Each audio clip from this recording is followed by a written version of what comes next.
Good morning, guys. So, Monday morning, let's get on with this now. Remember, we're trying to make sure that we have some sort of strategic plan here that's going to last us the 12 weeks that we need. A couple of things to remember here. 12 weeks is a long time, especially to try and create some sort of restrictive sort of environment where we're going to start to burn fat for fuel. There's a few things that we need to think about here, right? I want this to be in the forefront of your mind when we think about going forward. Again, through all of our three goals: short term, medium term, long term. That's why something like 12 weeks is always very good, because you can break it into sort of like three phases. So easy, wee bit harder, harder again. But when we say harder, it's not that it gets harder, it's the fact that the lifestyle that we have, the nutrition coming on and the exercise has to adapt to the adapting metabolism. Does that make sense? Because as we keep creating a caloric deficit, your metabolism is going to change. There's a thing called homeostasis, or energy balance, that your body's constantly fighting to try and achieve. This is why all the hormones go play. You've heard me talk about things like ghrelin and leptin and all these sort of things. All these hormones are designed to create energy balance in the environment. So for example, if it takes me 3,000 calories to stay alive, then I'm going to eat 3,000 calories. This is why there's a natural sort of satiety level, a natural amount of food that if you're just left to your own devices you will eat, and it's usually based on your energy expenditure. The body's always trying to create this. So if food becomes scarce, then and there's not much energy around, then I'm not going to let you move much, because if you burn too much energy, we're going to die. Food is in abundance, there's loads of food around, so I'm going to give you a bit more energy. I'm going to boost your liveliness. I want you to go out and do things and reproduce and do all this here and feel good, because there's lots of energy around to be able to do that with. So we're constantly in this battle. And this is one of the things that a lot of people don't stop to appreciate whenever they want their diet. People have this thing in their head that if I just eat the right food, stop eating bad food, start eating good food, I'll just lose weight, as if it magically just disappears. But in reality, it's a balancing act of numbers of energy. It's as simple as that. If I want to drive a car 100 miles, I need 100 miles worth of fuel. If I put on 50 miles worth of fuel, the car's not going to go 100 miles. Simple as that, unless I have some sort of reserve fuel deposit, which is body fat.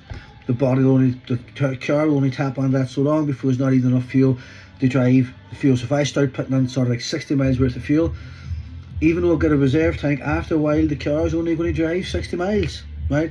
Energy balance, homeostasis. The body will always do that. So we have to create tools and things that we can do that's going to help it sort of along the way. So for example, the fasting challenge only lasts 5 days, because at the end of those 5 days, because it's such a restrictive sort of protocol from a calorie intake point of view, but after about day 6 or 7, your body, your hormones and your mood will try and balance out with the amount of calories that's coming in. Does that make sense? So that's called metabolic adaptation, metabolic adjustment. So we're fighting that battle all the time. We're fighting that all the time. So what we have to think about here is, what can we create? So we want to create sort of sustainability, get as much from it as we can. The body's going to start to adapt. Calories are going to have to start to change. Then we're going to phase 2. We do it again. Then we're going to phase 3, and we do it again. Then we're going to actually get phase 4. How do we reverse diet and come out of that gently so that we don't rebound? Because the body's going to be in such a restrictive state. It's basically a dry sponge. If you dip a dry sponge in the water, it just sucks up all that water, and we don't want to do that again. All right, does that make sense? So that's what we're trying to create here. So all the different steps that we've got are there for a reason. All right, they avoid that metabolic adaptation, and also if we go too restrictive too soon, mentally you can't cope with that either, because the brain will basically think we are in a state of starvation, there's no food around, and it will do everything in its power to make you want to eat food or find food. For example, it will make you tired and lethargic, and saying, I need food, I'm tired.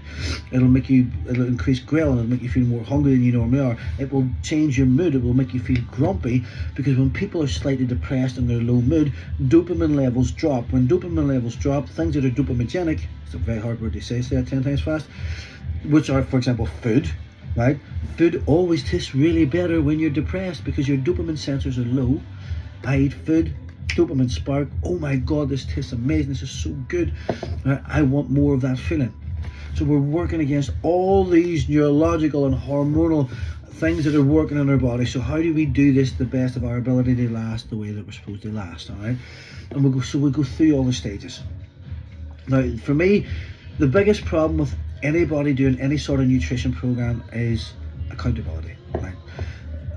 you'll see that if you watch any of my YouTube videos or even the 5-day fasting challenge, I will give out as much information as I humanly possibly can for free. I would never charge anybody for information. I think it's disingenuous. I think it's wrong. I think you should help everybody as much as possible, right? Give out all the information. Here's all the tools that you need to do this. Do it by yourself. Go, please, do your best. The big problem here is no matter what way, no matter how much information I give out, self-accountability doesn't work. Right? People will always come back then or look for me or look for someone else to go and get coached by, right? Or personal trainers or whatever, some sort of somebody to help, because they need accountability. They need somebody looking over the shoulder. So it's not the fact that you don't know what to do, because hopefully I've given you so much information and I've broken it down and simplified it in so many ways that you now understand exactly what's happening and why you should do what you should do.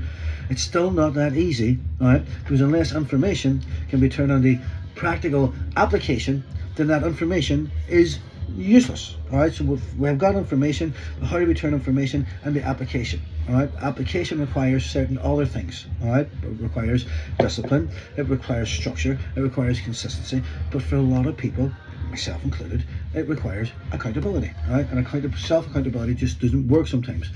So I need you to check in with me every single night, guys. I know how many people are on this group, so I know how many check-ins I should have every single night. Right, they need to be there. But what I want you to think about here is this is not about lying, all right, on the app. This is not about sneaking wee bits of food and going, but I'll not write it in because everybody's going to see it. That's not accountability. That's lying. It's called cheating, and you're cheating nobody but yourself, right? Because to be quite honest, if we want to boil this down to nuts and bolts, nobody really cares. Nobody really cares. I don't really care if you lose weight or not. What's it to me? I couldn't give a shit. As long as I'm losing weight and I'm feeling good, I don't care. Other people in the group really don't care whether you lose weight or not. They just want to lose weight themselves. Right? That's the reality of it. Let's be quite honest. Right? Nobody really gives a shit about anybody else other than themselves. And I don't mean that from a harsh point of view. It's true. It basically is true. Nobody cares what you do or what you don't do. I genuinely want to help you. I genuinely want you to help you do this. So this means you committing to yourself and going, you know what? Even if it's a bad day, if I eat too many calories, I'm going to write it in. And I'm going to post it up. It's not about shaming myself into getting the results, but it's about, you know what? I'm accountable to somebody. And I need to do this. I need to do it for me. I want to do it. So I'm going to be really honest. Sometimes Stephen might turn around and give me a couple of honest words, right? Like, come on, get your finger out, you're a 5-year-old, it's only apple cider vinegar, just drink the fucking stuff, you're not going to die, right? But sometimes that's the truth and reality, because we are adults. I will bum you up and I will give you all the credit in the world when you're doing really well, but I will talk to you like an adult when you're not, all right? That's the harsh reality of it, because that's just the way it is, guys, right? So if anybody doesn't like that, if anybody doesn't like the way that I deliver it, if anybody doesn't like being spoken to with a bit of factual and truth, I would turn around and say, leave the group, I don't care. But I don't really care if you do or not, because you're never going to get results unless you are able to actually listen to somebody going, get this done. I really want this to work for you. Genuinely, 110%. I really want this to work for you. But unless you work with me and you want to do this for you, it's never, ever, ever, ever, ever going to work. And that's the reality of it. So a wee bit of self-accountability to go, do you know what? Right, if he says I'm going to do it, it's only 12 weeks. Right, at the end of the 12 weeks, I am going to look good. I am going to feel absolutely fucking amazing because I've smashed this and I've done it and I feel proud of myself. Yes, and a couple of wee bad days along the way, but you know what? It wasn't about the bad days, it was about the cumulative of good days. Even if you've, over a specific week, you have 2 bad days and 7 good days, or 5 good days, you're still winning. Right? So I want you to think about, there's no such thing as a bad day. Just I overate today. Right?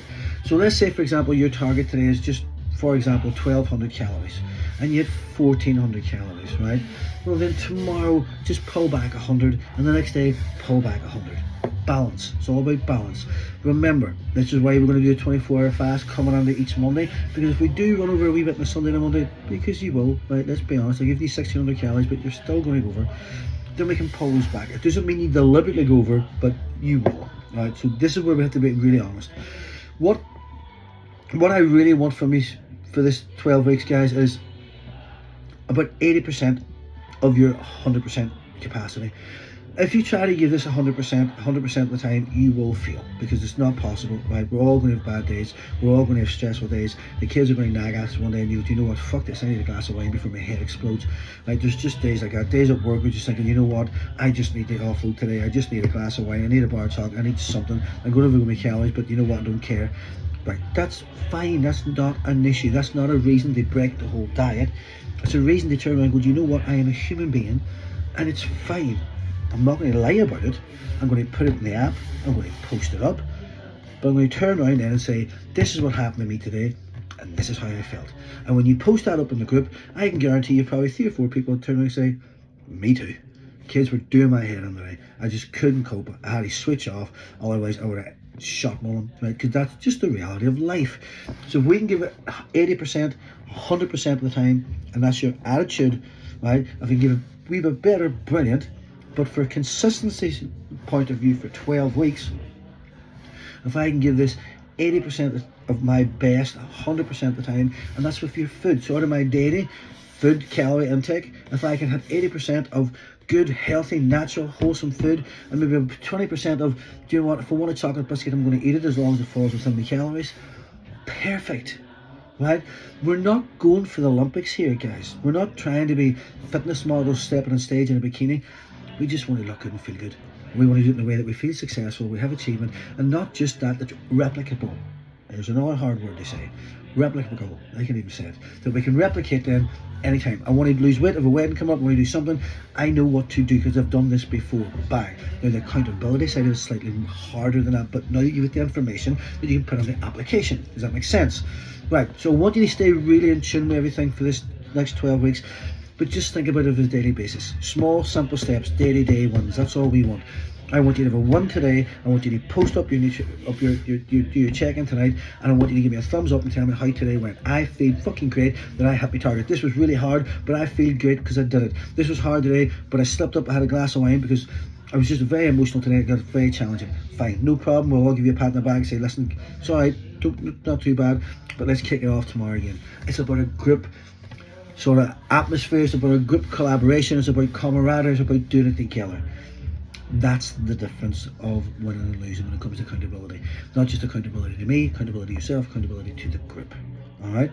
Any questions, please post them up. Please make sure you've done all your before and after pictures. You've done your weigh-in. I know you should have because you've done your 5-day challenge. And you've also done your measurements, waist and bum. That's all you really need, guys. Waist and bum. Anything else is kind of, if those two come down, we know everything else is coming down. Again, this, we're not getting tailored for a suit.